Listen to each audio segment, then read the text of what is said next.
The word changeling was once used to refer to an unwanted child, who the parents often believed were demons switched at birth by malicious fairies. Often, changelings would have unusual behaviors or traits, which by modern standards would be considered birth defects or handicaps. Yet in the ancient mind, was seen as proof of the child's inhuman origin. Often these poor children were subjected to abuse, as a common belief was in place at the time that in order to get rid of the changeling, the parents would have to mistreat it severely so that the fairies would take the changeling back. In the modern age, such practices are rightfully resigned to the past.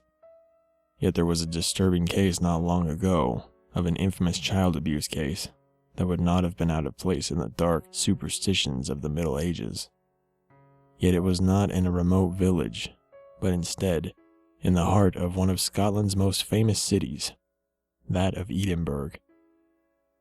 The child at the center of this disturbing story was named Elizabeth and was taken from her home at the age of 3, having endured a great hardship in her young life, mostly at the hands of her mother, the woman known as Agatha. Agatha lived alone and had raised Elizabeth almost in complete isolation from the rest of the world.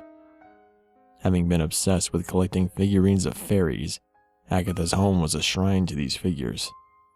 Almost every square inch of the 4-bedroom apartment was packed full of the impressive ornaments, and Elizabeth was confined to a small cot at the edge of a lonely room.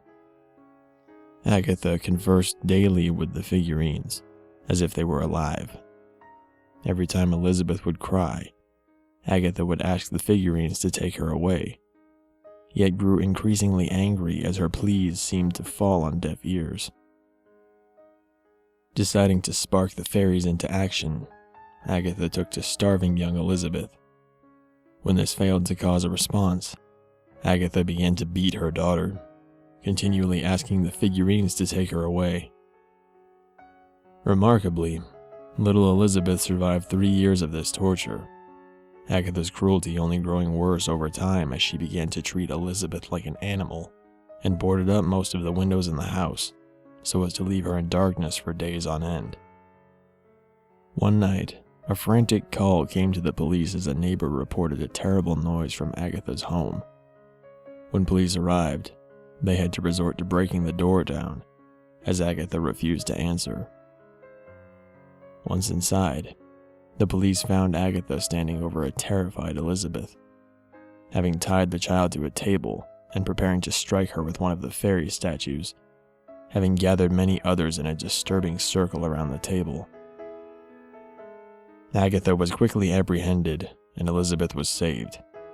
As she was led away, Agatha claimed that Elizabeth was a monster, that her real daughter was with the fairies, and that she had to get rid of Elizabeth in order to make things right again.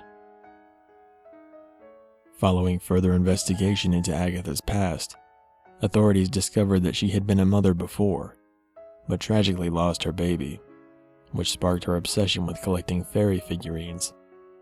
Yet despite this, she tried for another child a few years later, and thus, Elizabeth was born. Agatha is currently in a psychiatric ward, having been deemed a danger to society. Little Elizabeth, on the other hand, has moved on, finding a new family and a life free from cruelty.